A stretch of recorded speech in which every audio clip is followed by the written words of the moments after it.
জয় জগন্নাথ বন্ধুরা, আমি সৌম্য। তোমরা দেখছো নির্মাণ চ্যানেল। আরও একটি লীলা কথা নিয়ে পৌঁছে গেলাম আজ।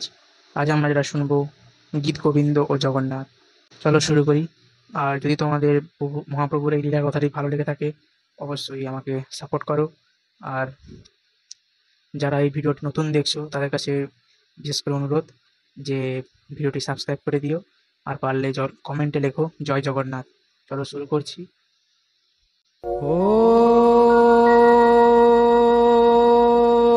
जद्दारु ब्रह्ममूर्तिः प्रणवतनुधरं सर्ववेदान्तसारं भक्तानां कल्पवृक्ष्यं भवजलतरणिः सर्वतत्त्वानुतत्त्वम् योगिनां জয় জগন্নাথ। গীত গোবিন্দ ও জগন্নাথ। একসময় উড়িষ্যার অধিবাসীগণের মধ্যে কবি জয়দেব রচিত গীত গোবিন্দের গীতগুলি খুব প্রসিদ্ধ লাভ করে। পুরীর কাছে ছোট একটি গ্রামে পদ্মা নামে একটি বালিকা থাকত। সে ছিল একজন বাগান পরিচর্যাকারী মালির কন্যা এবং গীত গোবিন্দ গানে খুব পারদর্শী ছিল। পদ্মা একদিন বাগানের একাংশে বেগুন গাছ থেকে বেগুন তুলছিল আর সেই সাথে মধুর সুরে গীত গোবিন্দ আবৃত্তি করছিল। মন্দিরে শ্রী জগন্নাথ যখন গীত গোবিন্দের এই গীত শ্রবণ করলেন, তিনি আর নিজেকে মন্দিরে আবদ্ধ রাখতে পারলেন না। তৎক্ষণাৎ তিনি বেদী ত্যাগ করে পদ্মা যেখানে গান গাইছিল সেই বাগানে গমন করলেন। মেয়েটি যে দিকে যাচ্ছিল তিনি তাকে অনুসরণ করছিলেন আর মুগ্ধ চিত্তে তার গান শুনছিলেন। তিনি গীত গোবিন্দের এই গানে এতই আকৃষ্ট ও বিমুগ্ধ হলেন যে শীঘ্রই তিনি সম্পূর্ণ আত্মবিস্মৃত হয়ে পড়লেন। যখন তিনি মেয়েটিকে এইভাবে অনুসরণ করছিলেন, তখন এক সময় কাঁটাযুক্ত একটি বেগুন গাছে তার বস্ত্র আটকিয়ে ছিঁড়ে গেল আর তার উত্তরীয়টি মাটিতে পড়ে গেল। কিন্তু প্রভু গীত গোবিন্দের শ্রবণে এতই তন্ময় হয়ে গিয়েছিলেন যে তিনি এই সব কিছুই লক্ষ্য করলেন না। কিছু সময় পর পদ্মার ঝুড়িটি বেগুনের ভর্তি হলো। সে বাগান থেকে চলে গেল। পদ্মার গান শ্রবণ করে পূর্ণ পরিতৃপ্ত চিত্তে শ্রী জগন্নাথ মন্দিরে ফিরে এলেন। পরের দিন সকালে পূজারীরা প্রাতকালীন সেবাকর্ম করার জন্য মন্দিরে এলেন। তারা যখন মন্দিরের দ্বার খুললেন, তখন তারা সবিস্ময়ে লক্ষ্য করলেন যে জগন্নাথের বস্ত্র ছেঁড়া এবং তার উত্তরীয়টি নেই। তার বস্ত্রের কিছু কিছু টুকরো এখানে ওখানে পড়ে রয়েছে। মনে হচ্ছিল যেন পূর্বদিন সন্ধ্যায় ভগবানকে যথাযথভাবে বস্ত্র পরানো হয়নি। এই সব দেখে পূজারীরা চিন্তিত হয়ে পড়লেন এবং অবিলম্বে রাজাকে সংবাদ দিলেন। কিভাবে এমনটা ঘটতে পারে কারোরই বোধগম্য হচ্ছিল না। প্রত্যেকেই এটাকে অত্যন্ত অশুভ লক্ষণ সূচক বলে বিবেচনা করলেন। রাজা পূজারীদের সেবায় কোনো ত্রুটি হলে তার জন্য ভগবানের কাছে ক্ষমা প্রার্থনা করলেন এবং উপবাস করতে শুরু করলেন। শ্রী জগন্নাথ রাজার কাছে স্বপ্নে আবির্ভূত হয়ে বললেন, হে রাজা, বিচলিত হওয়ার কারণ নেই। আমার মহান ভক্ত জয়দেব রচিত গীত গোবিন্দ আমার অত্যন্ত প্রিয়। আমি এটি শ্রবণ করতে অত্যন্ত পছন্দ করি। গত রাত্রে একটি গ্রামে বালিকা খুব সুন্দর সুরে গীত গোবিন্দ গাইছিল। আমি তার গানে আকৃষ্ট হয়ে পড়ি এবং তার গান শ্রবণ করার জন্য মন্দির ত্যাগ করি। আমি যখন বেগুন খেতে তাকে অনুসরণ করছিলাম, বেগুন গাছের কাঁটায় আমার পোশাক ছিঁড়ে যায় এবং আমার উত্তরীয় বস্ত্রটি সেই বেগুন খেতে পড়ে যায়। এর জন্য তোমাদের আদৌ বিচলিত হবার কোনো কারণ নেই। এসবে তোমাদের কোনো দোষ নেই। কিন্তু তোমাদের কাছে আমার অনুরোধ, ওই বালিকাটিকে প্রতিদিন মন্দিরে নিয়ে এসে আমার সামনে গান গাইতে বলো। আমি বিশ্রাম গ্রহণের পূর্বে তার গান শ্রবণ করব। অবিলম্বে রাজা পদ্মাকে খুঁজে নিয়ে আসতে লোক পাঠালেন। যখন তারা তার বাড়িটি খুঁজে সেখানে গেল, তারা বাড়ির বাগানে ভগবানের উত্তরীয় পড়ে থাকতে দেখল। রাজা যখন এই কথা শুনলেন তখন খুব বিস্মিত হলেন। এটি সত্য প্রতিপন্ন হচ্ছে যে প্রভু গত রাতে তাদের বাগানে গিয়েছিল। শ্রী জগন্নাথের প্রতি রাতে পদ্মার কাছ থেকে গীত গোবিন্দ গান শ্রবণে অভিপ্রায় রাজা পূর্ণ করতে চাইলেন। তিনি নিজে পদ্মার বাড়িতে গেলেন এবং তার স্বপ্নের কথা এবং তার গান শোনাবার জন্য ভগবানের অভিলাষের কথা তাকে বললেন।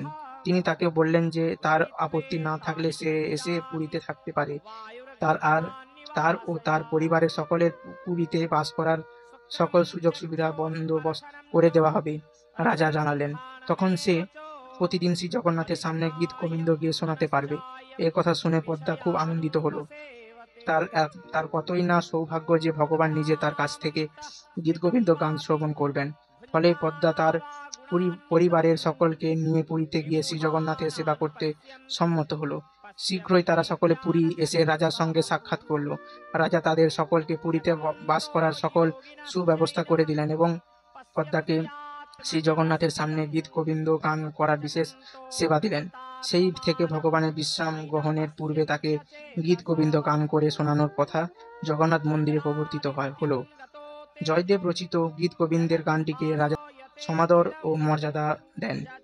তিনি এই গান গাইবার সময় ও কিভাবে গাইতে হবে তার উপযুক্ত পদ্ধতি সবই নির্ধারণ করে দিয়েছিলেন। এই সেবার জন্য রাজা একটি বিশেষ আদেশ জারি করলেন এবং সেটি যে স্থায়ী আদেশ সেটি বোঝানোর জন্য তার নির্দেশে আদেশ পাথরে খোদাই করে লিখিত হলো। সেই দিন থেকে সৌভাগ্যশালিনী মেয়ে পদ্মার নৈশকালীন আরতির পর শ্রী জগন্নাথের বিশ্রাম গ্রহণের পূর্বে তার সামনে প্রতিদিন সুললিত স্বরে তাকে গীত গোবিন্দ গিয়ে তার আনন্দ বিধান করতে লাগলেন। পদ্মা এইভাবে দেবদাসী নামে খ্যাত হলো। জয় জগন্নাথ। মহাপ্রভুর এই লীলাটি কেমন লাগলো অবশ্যই কমেন্টে জানিও। আর যদি উচ্চারণে বা পড়তে কোনো যদি ভুল ত্রুটি হয়ে থাকে তো অন্তর থেকে ক্ষমা প্রার্থনা চাইছি। তো প্লিজ এইটুকু রিকোয়েস্ট, আমার ভিডিওটি সাবস্ক্রাইব করে দিও, আমার পাশে থেকো। তো দেখা হচ্ছে পরে আরেকটি লীলা কথাতে। জয় জগন্নাথ।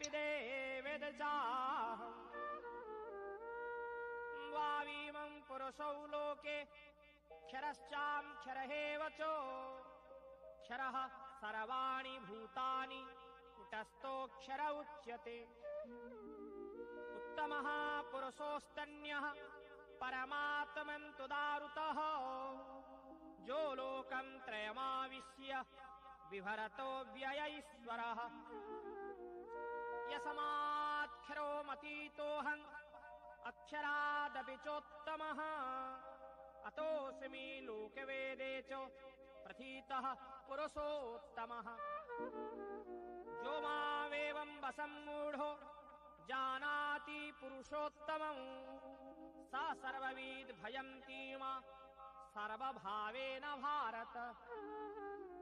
इति गुह्योत्तमं शास्त्रं मिदं मुक्तं मया नघ एतद् बुद्ध्वा बुद्धिमान् स्यात् कृत्यकृत्यश्च भारत।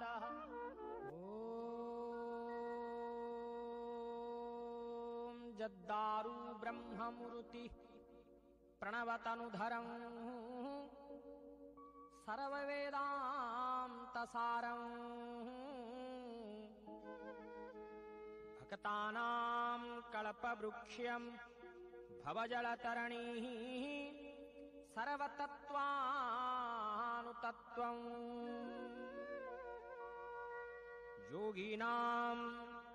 योगिनां हंसतत्त्वं हरिहरनिमित्तं श्रीपतिर्वैष्णवानां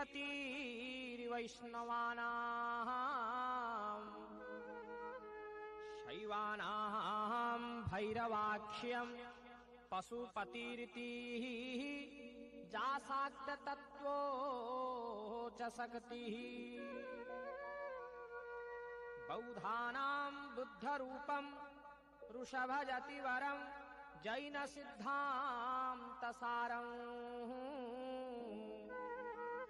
शादेवं पातु नित्यं कलिकुलगुहरं श्रीनीलशैलाधिनाथं। कृष्णाय वासुदेवाय देवकीनन्दनाय च नन्दगोपकुमाराय गोविन्दाय नमो नमः।